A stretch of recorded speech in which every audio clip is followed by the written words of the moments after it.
সুপ্রিয় দর্শক, আপনারা দেখেন কলার ক্যান। দেখেন গাছ খুব ছোট, কিন্তু সে গাছের কলা ক্যান অনেক বড় এবং লম্বা। কলাগুলো দেখতে খুব সুন্দর। কলাগুলোর বয়স এখনো পরিপক্ক হয় নাই। এই কলাগুলো খেতে খুব সুস্বাদু। এই কলার নাম সাগর কলা। এই সাগর কলা খায় না এমন লোক পৃথিবীতে খুঁজে পাওয়া অসম্ভব। তাই এই কলায় অনেক পুষ্টি রয়েছে। বিশেষ করে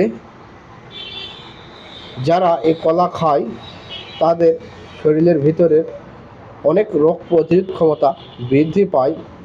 আর এই কলা যারা চাষ করে তারা বিক্রি করে কিছু অর্থ রোজগার করে সংসার চালায়।